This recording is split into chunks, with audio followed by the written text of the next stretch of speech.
De outubro de 1996, 8 horas e 25 minutos da manhã. O voo TAM 402 se prepara para decolar do aeroporto de Congonhas, em São Paulo, com 89 passageiros e 6 tripulantes a bordo. 402 iniciando. Toga. Take-off. Take-off green.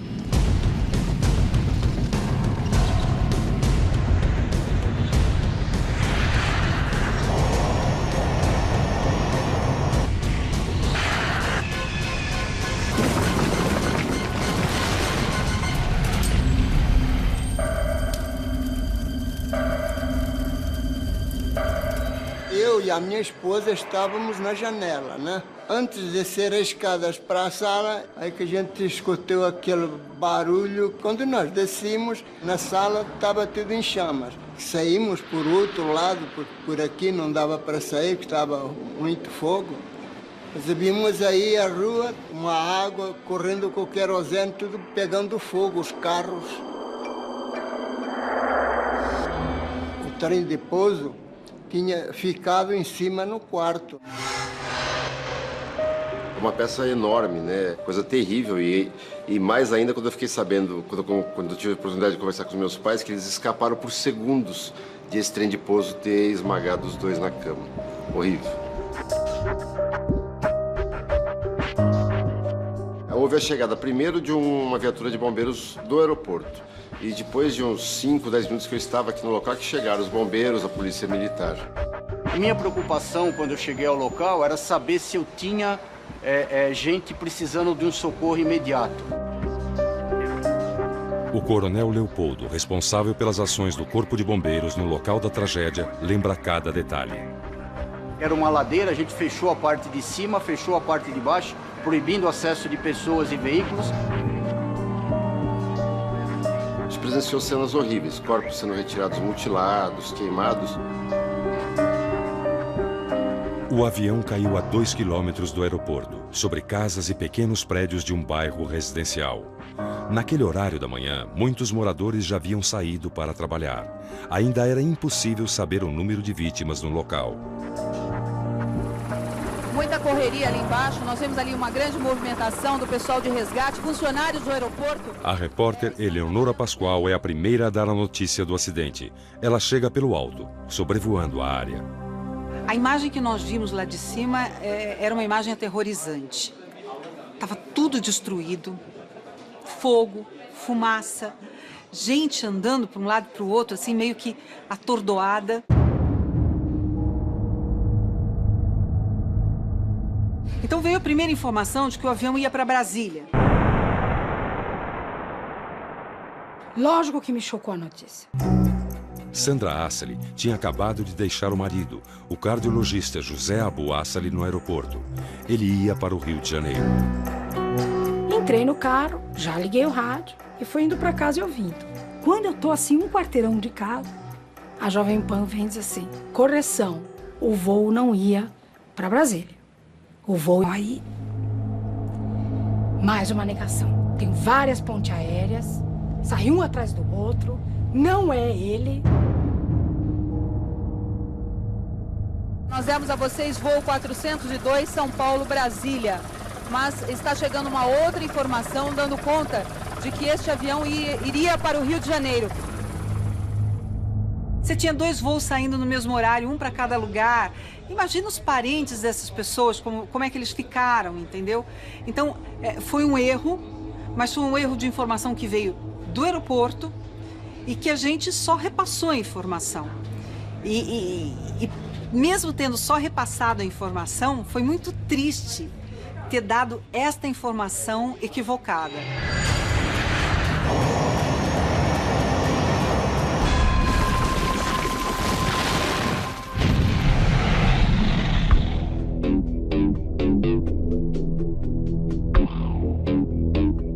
decorrer do acidente da aeronave, nós, em cerca de 5 a 10 minutos, fomos chamados por um telefone vermelho, que é um sistema de comunicação entre todas as unidades da aeronáutica.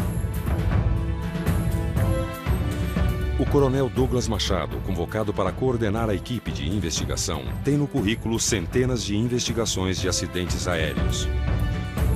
Convocamos todos os oficiais para uma sala de reunião. Inicialmente, vêm para a área os investigadores que estiverem mais próximos e tiverem condições de fazê-lo. Entramos em contato para ver qual era o primeiro voo que tinha para São Paulo. O brigadeiro Carlos Alberto da Conceição estava no Rio de Janeiro quando foi chamado. Pousamos em Congonhas e o pessoal do CENIPA já acionaram um helicóptero para que na minha chegada eu pudesse já fazer um voo de helicóptero para ver a cena do acidente. Uma área de devastação total, porque era uma rua numa inclinação, numa descida. Ele saiu levando casas, tudo que tinha pela frente, né?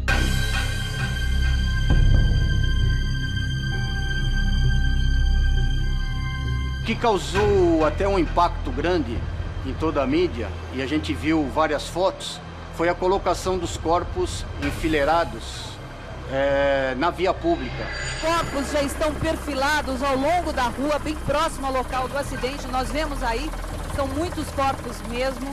A gente foi vendo sacos pretos serem colocados, enfileirados, um a um. Isso tudo de cima a gente viu. Então, uma coisa que a gente conversava dentro do helicóptero é: imagina o que é estar lá embaixo. Nós tínhamos lá, nesse acidente, casas sendo saqueadas, pessoas pegando pertences de vítimas. Então, um caos, né? A preservação dos indícios do acidente são fundamentais para o investigador. E naquela condição de área urbana, é muito difícil você, de imediato, manter essa estabilidade. O que atrapalhou foi um grande conflito existente entre pessoas que estavam ali envolvidas. Não só corpo de bombeiro, como polícia militar. Funcionários da prefeitura chegando, com máquinas, entrando junto com os bombeiros para tirar peças do lugar. Quer dizer, não, o que faltava mesmo, que era visível, era isso, faltava uma coordenação dos trabalhos. Sempre ocorre alguma divergência, porque quando a gente está com todo o trabalho, toda a mentalização da equipe voltada, a gente tem que parar com as investigações.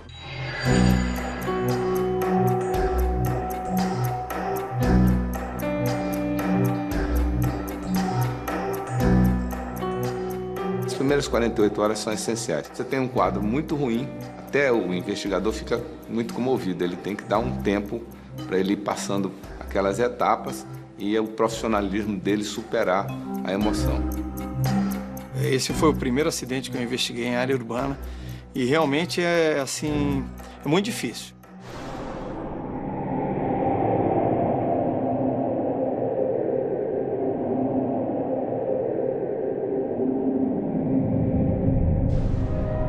Você chega num local, numa cena de um acidente, você vai analisar alguns indícios, vai ver posição do trem de pouso, o flap, posicionamento dessas superfícies aerodinâmicas e de motor, para ver se ele bateu com potência, sem potência, se ele estava funcionando ou não.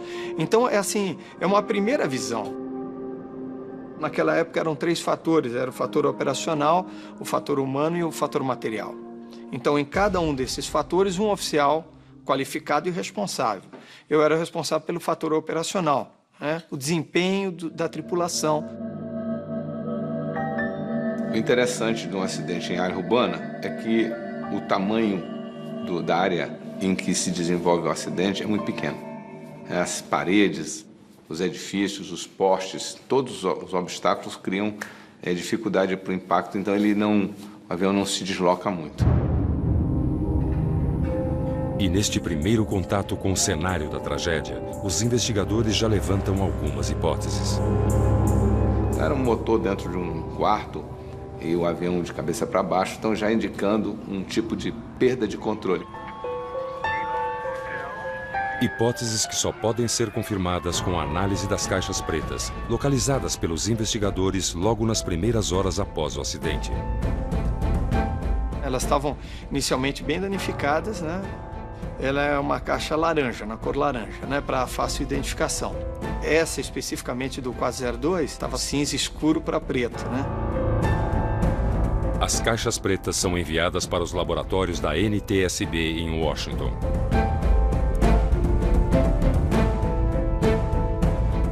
Nos escombros do acidente, os investigadores buscam pistas para montar o quebra-cabeças e entender o que aconteceu com o voo TAM 402.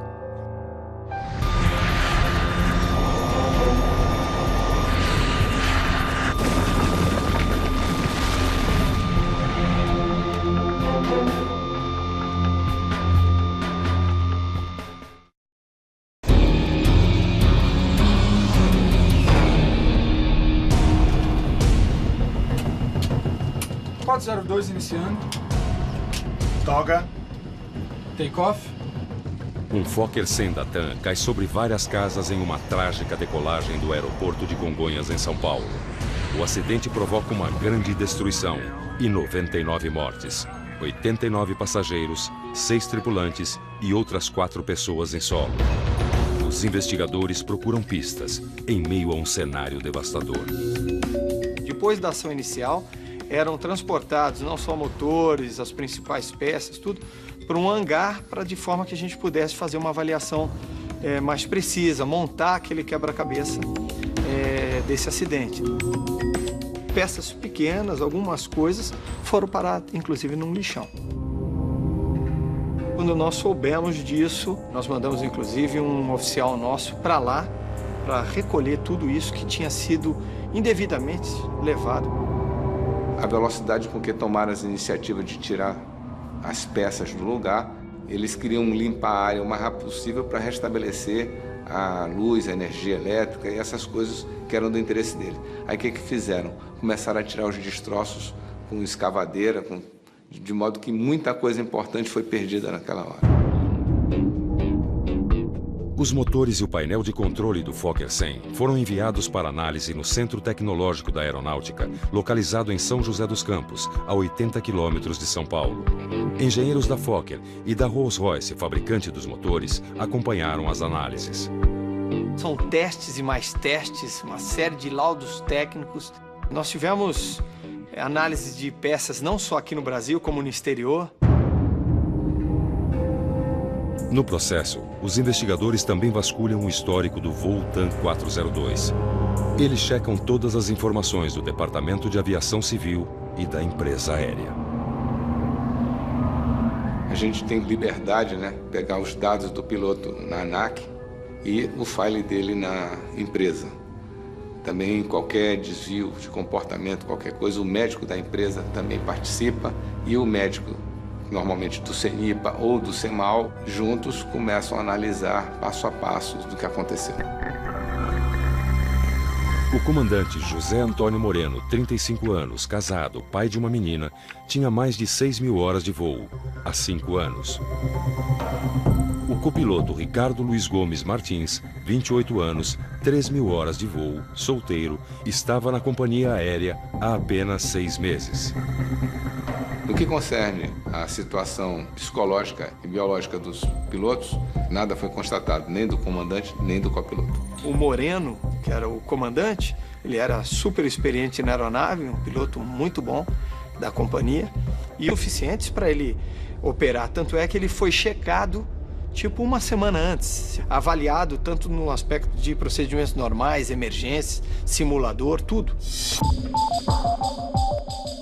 Os investigadores também consultam os arquivos da companhia aérea em busca de dados sobre a aeronave, um Fokker 100, matrícula PT-MRK, fabricada pela Fokker Aircraft em fevereiro de 93, um avião de ponta para a época. A investigação verificou que a aeronave tinha em torno de 8.000 horas, pouco mais, o que é bastante reduzido. É um avião muito moderno, muito simples, muito fácil do tripulante conduzir. Nós entramos na empresa e várias pessoas são designadas. O pessoal que tem curso de investigação, de manutenção, vai para os livros do avião e pega 2 anos de vida do avião, vendo quais as falhas que o avião apresentou. O coronel João Luiz, especialista em segurança de voo, acompanhou este pente fino nos registros do avião. O avião estava com a manutenção perfeita. Mas apesar da manutenção em dia, nos relatórios, uma observação feita pelo piloto que comandou a mesma aeronave um dia antes do acidente chama a atenção. Essa aeronave, no dia anterior, ela tinha apresentado um problema de autothrottle. Autothrottle é um mecanismo automático das manetes, a aceleração do motor. Clica aqui em 2 botõezinhos, ele vai sozinho, ele ajusta para a potência certinho. Responsável pelo controle de aceleração do avião, o comando de autothrottle se desliga automaticamente quando encontra algum problema nos sistemas operacionais da aeronave. Ele vira um avião convencional onde o comandante que vai ajustar a potência do motor. Vários aviões são assim. Então, ele não é um item para o comandante abortar a decolagem. O autothrottle ele não é motivo para se parar um avião e tampouco motivo para um acidente aeronáutico. O comandante Carlos Camacho, diretor de segurança de voo do Sindicato dos Aeronautas, também acompanhou as investigações. Evidentemente, se você tiver uma informação anterior de que um determinado equipamento da aeronave está apresentando algum tipo de problema, você vai decolar com esse problema na sua própria cabeça. E isso poderá ter uma influência nos desdobramentos de algo que possa estar vindo e que não seja aquele evidente equipamento que esteja com a sua pane ou com uma pane que possa levar a um acidente. Foi reportado, os pilotos receberam um avião sabendo que um dos canais do autothrottle estavam fora. Então, eles já sabiam. A fase inicial da investigação ainda não apresenta nenhuma pista contundente, até que surge uma testemunha-chave, que pode dar um novo rumo às investigações. Eu fui gritando pra pista, né? Eu fiquei... O que eu faço pra ajudar? É um negócio que... parecia um pesadelo. Você não acredita no que tá vendo. Foi um negócio muito rápido.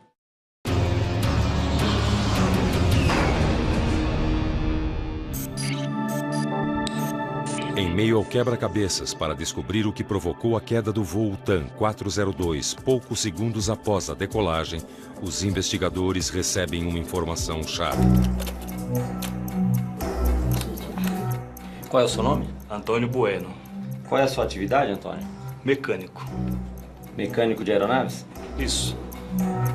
Antônio Bueno trabalha numa empresa de táxi aéreo. Ver e ouvir os aviões subindo em Congonhas faz parte da sua rotina.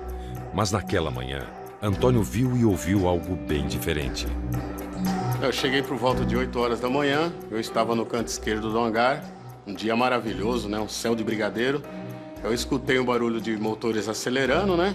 E fiquei no canto da pista olhando. Aí ele apareceu no meu campo visual, até aí tudo normal, correndo a pista, tal. Na hora que ele rodou, saiu o trem principal do chão, o reverso abriu instantaneamente, reverso direito, na minha cara. Aí eu saí correndo em direção à pista, gritando. O reverso abriu, correndo. E todo mundo olhando para mim sem entender nada, né? Reverso que é um freio aerodinâmico, você utiliza na hora do pouso. Então, na hora que a aeronave pousa, o comandante da aeronave aciona o reverso para atuar na frenagem da aeronave. Ele atua tanto com os freios de rodas, né, como esse freio aerodinâmico que abre tipo uma concha. No caso do Fokker 100, o reverso é composto por 2 conchas que se abrem, desviando o ar para baixo e para cima. Quando o mecânico falou que tinham aberto os defletores, houve uma incredulidade geral. É impossível ter aberto os defletores se isso não está escrito no manual de procedimentos. Por quê? O manual de procedimentos da Fokker dizia que a ocorrência de abertura de reverso na decolagem era basicamente improvável. Mas o mecânico Antônio Bueno não viu o reverso abrir apenas uma vez. Abriu a primeira, abriu a segunda e na terceira ele já ficou aberto direto e acelerado. Aí ele foi perdendo altitude, foi perdendo altura, Foi indo para direita e estolou de asa direita e afundou atrás do prédio. Pô, você não viu fogo no motor? Negativo. O reverso só que abriu, unicamente. Não, o flap, não, só o reverso que abriu. Derrubou ele. Uma testemunha, como um mecânico que está ali na hora da decolagem, observando a aeronave, esse tem um peso muito grande. E aí, quando o mecânico disse que viu, praticamente nós reduzimos a hipótese a duas coisas. Uma, apagamento do motor em voo. Segunda, abertura do reverso, que é muito pouco provável, mas tem uma testemunha. Ainda incrédulos com a possibilidade do reverso ter aberto na decolagem, os investigadores testam os motores do Fokker nos laboratórios de São José dos Campos. No caso dos motores, eles foram examinados aqui, né? Nós examinamos tudo aqui até onde a gente podia. Nas análises, eles verificaram que os motores estavam funcionando e os motores estavam dentro do que era esperado. Os investigadores do TAM 402 já sabem que a aeronave estava com a manutenção em dia e os motores em perfeitas condições. No comando, um piloto experiente, credenciado como instrutor naquele tipo de aeronave. Sabem também que o autothrottle tinha acenado com problemas, mas que isso não representava um risco. Até o momento, a única pista mais consistente é mesmo a abertura do reverso durante a decolagem. A fábrica do motor está dizendo que o reverso não abre na decolagem, porque ele só abre com 200 nós. Na decolagem você está com 130, 140. E aí começam as dúvidas. Como isso aconteceu? A resposta pode estar na análise das caixas pretas. Os investigadores brasileiros acompanharam a equipe de técnicos e engenheiros da NTSB, em Washington, na leitura dos registros dos gravadores de voz e dados do voo 402. Nós fizemos, inicialmente, a transcrição da caixa preta de voz, né? Onde você fica numa sala, como aqui, agora no CENIPA nós temos essa sala. Então nós sentamos numa mesa e vamos passando e vamos transcrevendo ali, todo mundo escrevendo tudo que está ouvindo. Então é desgastante, é uma coisa que entra na massa do sangue, né? Então eu tenho essa transcrição na massa do sangue, eu lembro de tudo.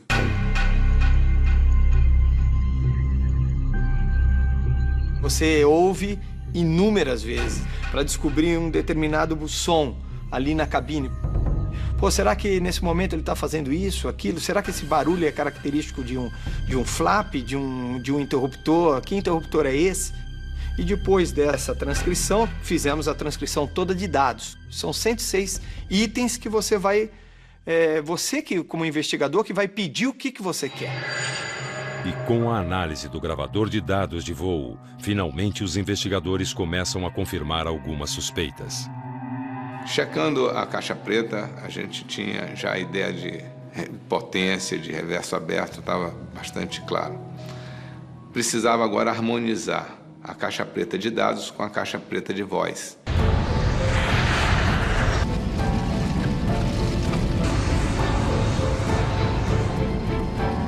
Travou.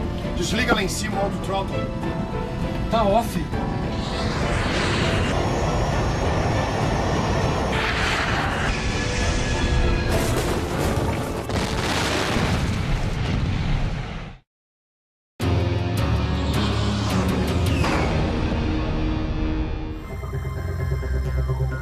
A análise das caixas pretas do TAM 402 reforça as informações levantadas pelos investigadores até aquele momento.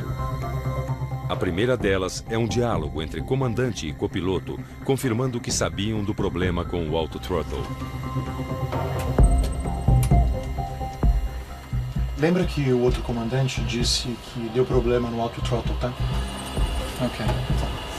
Tanto Moreno como o copiloto já estavam com isso na cabeça, que eles tiveram um problema do autothrottle, mas ele voltou ao normal. Então, na hora da decolagem, ele ajusta lá e inicia com o autothrottle. No meio das duas manetes tem um botãozinho, AT, autothrottle. Basicamente seria manetes em automático. O computador, de acordo com a temperatura, com a pressão, com a altitude, ele calcula qual a potência ideal para tirar o avião do chão.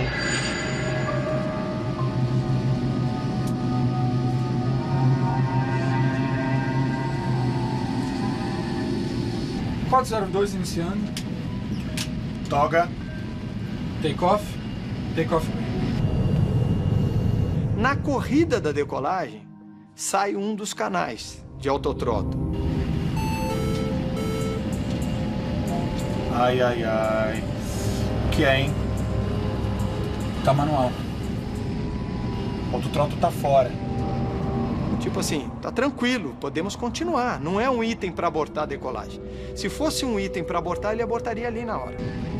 Aí continua a corrida de decolagem, aumentando a velocidade. Mais à frente sai o segundo canal. Tá fora o autothrottle. A caixa preta também confirma a informação do mecânico Antônio Bueno. No momento em que o trem de pouso do nariz do avião sai do solo, o reverso abre pela primeira vez. No primeiro segundo, já dá o primeiro ciclo, primeira ciclada do reverso.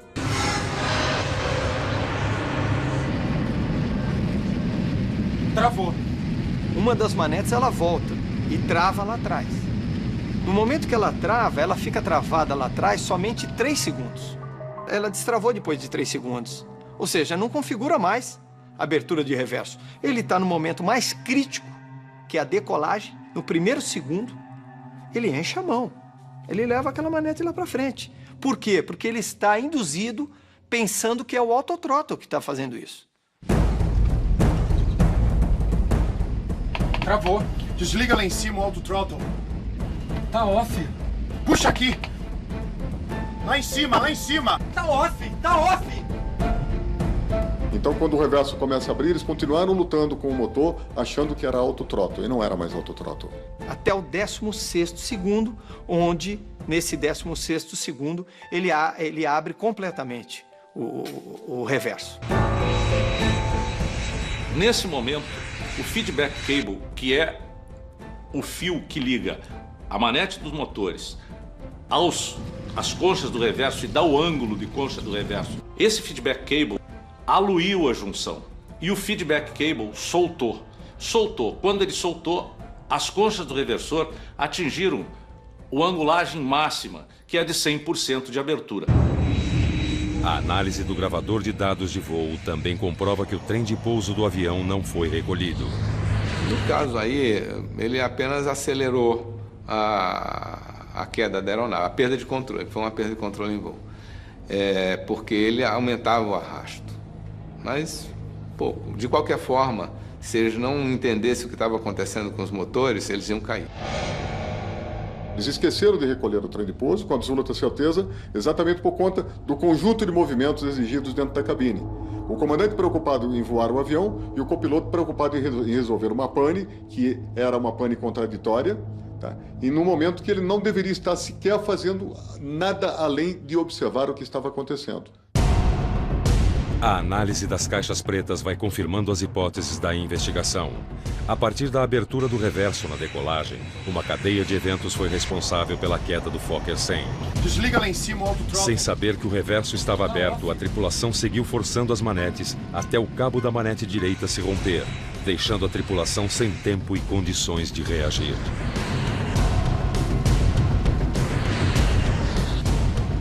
Puxa aqui. Lá em cima, lá em cima. Tá off, tá off.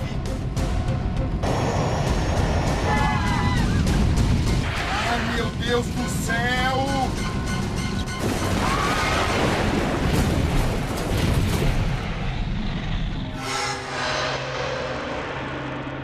Mas uma pergunta continua sem resposta. Por que o reverso do avião abriu na decolagem?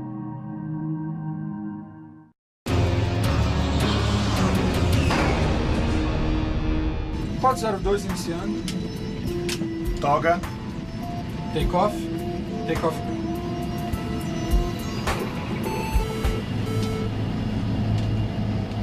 Ai, ai, ai. O que é, hein? Tá manual. O autothrottle tá fora. Tá fora o autothrottle. Thrust check. View 1. Rotate.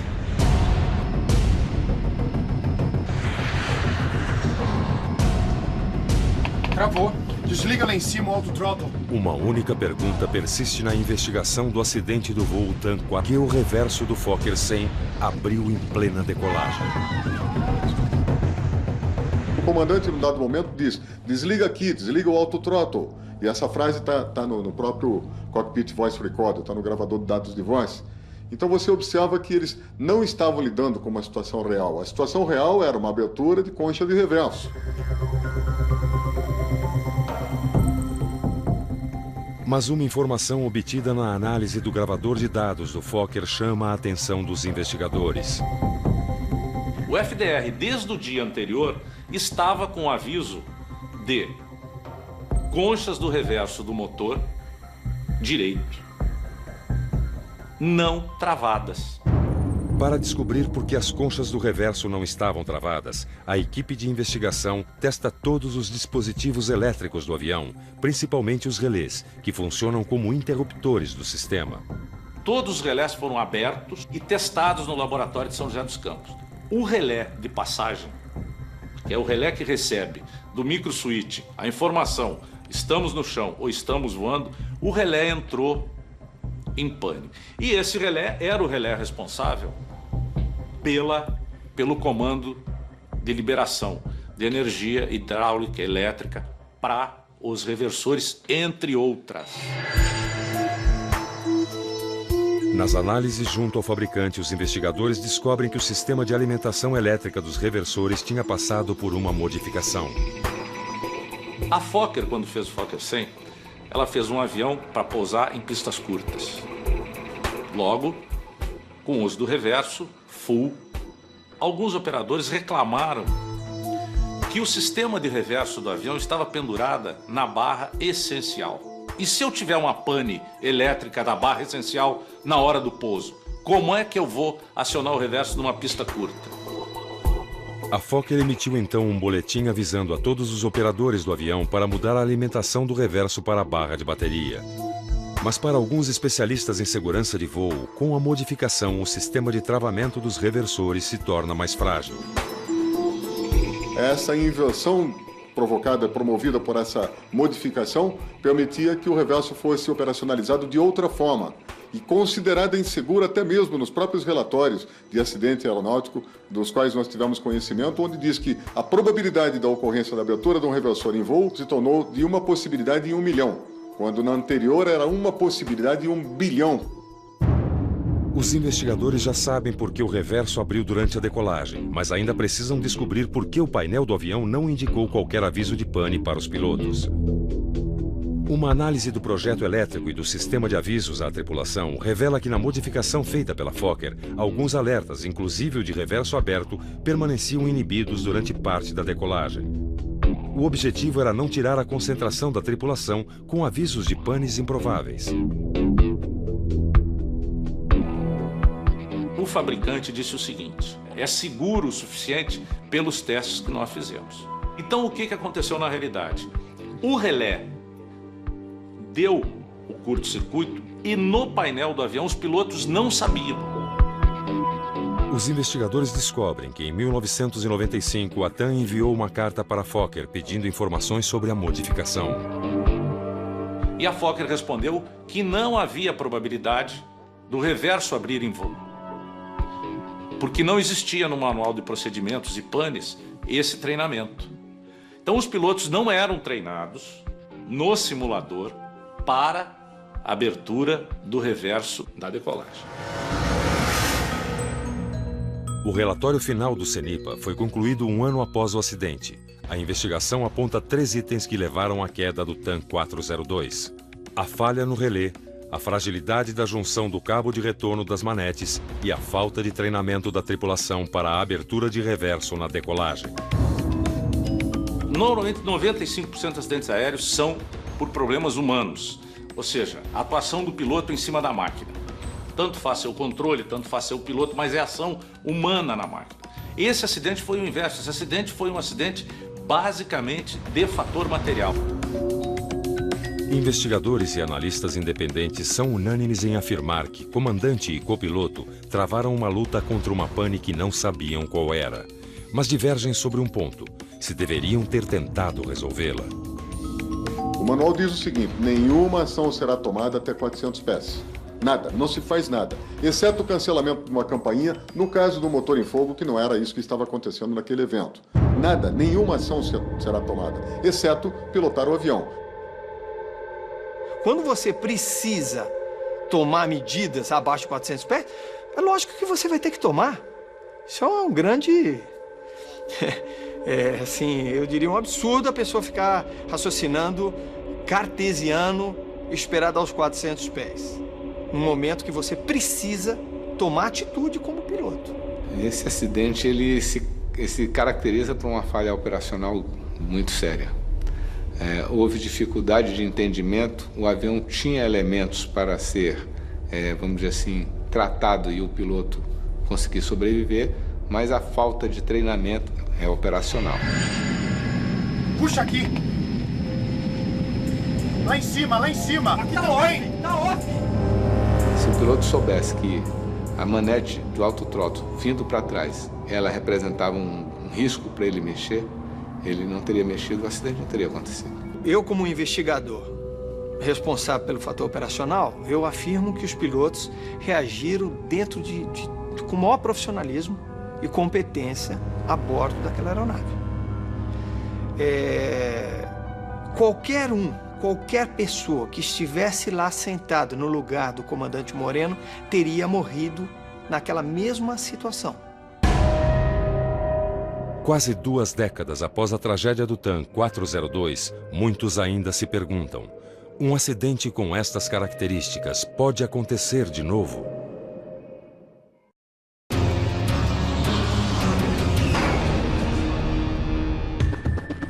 A queda do Fokker 100 da TAM sobre uma rua residencial em São Paulo matou 99 pessoas numa das maiores tragédias da aviação brasileira. Um acidente que deixou recordações dramáticas. Eu fiquei muito assustado e fiquei muito abalado. Minha cabeça ficou fervendo, ficou formigando por muito tempo, né? E a gente não mudou daqui porque a gente não tinha para onde se mudar. Depois que a gente reconstruiu aqui, nunca mais dormimos no escuro, até hoje. Sempre a gente tem uma lâmpada acesa em casa porque a gente fica com medo. Eu moro há 48 anos, desde que eu nasci aqui no Jabaquara. Eu não tenho medo de que caia outro avião aqui. Caiu, foi uma fatalidade, uma sucessão, como todo acidente aéreo, é uma sucessão de falhas ou problemas, ou erro humano misturado com falhas técnicas. Muito difícil, é uma coincidência muito grande que caísse outro aqui.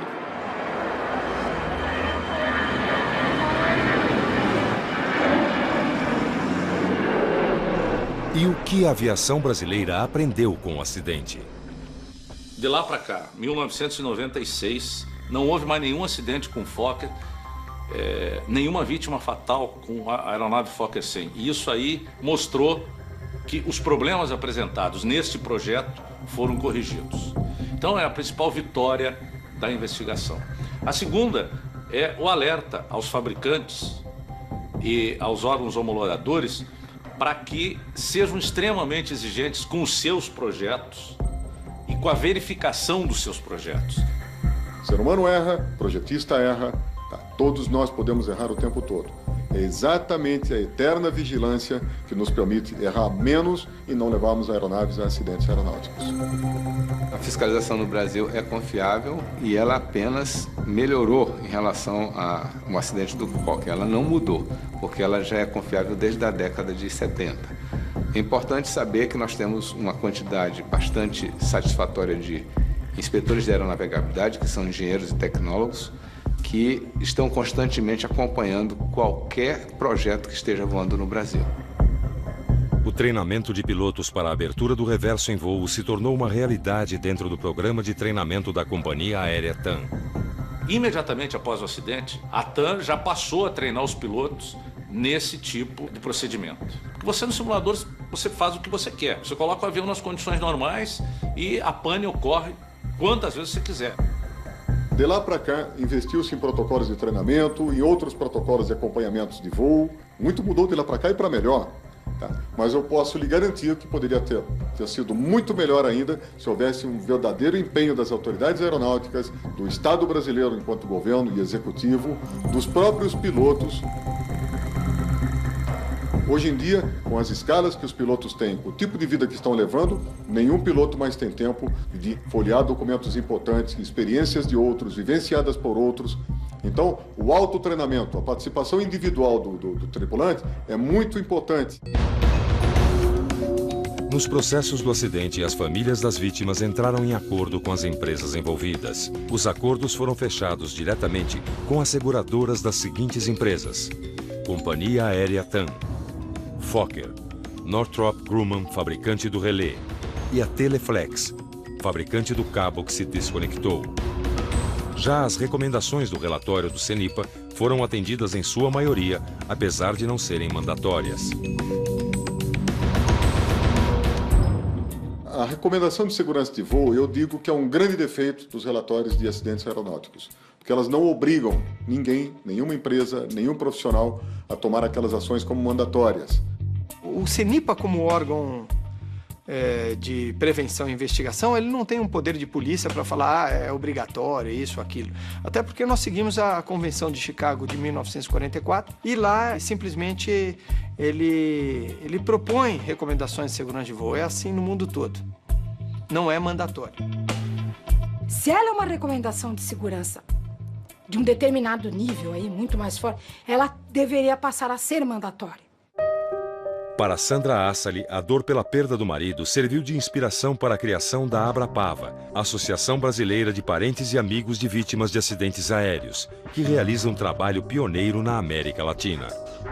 Hoje a gente traz essa história, né, de mudança, uma forma de se aprender alguma coisa de uma forma muito doída, bastante sofrida, mas hoje, quando não der para evitar um acidente, a gente sabe que os familiares estão tendo um outro tipo de acolhimento, um outro tipo de tratamento. E ainda dá para melhorar muito. Essas associações, elas têm o mesmo propósito que o CENIPA tem, de preservar a vida humana, né? São pessoas que estão na dor ali do parente que se foi, e eu apoio totalmente, tendo em vista que o que eles querem é que não tenha mais acidente.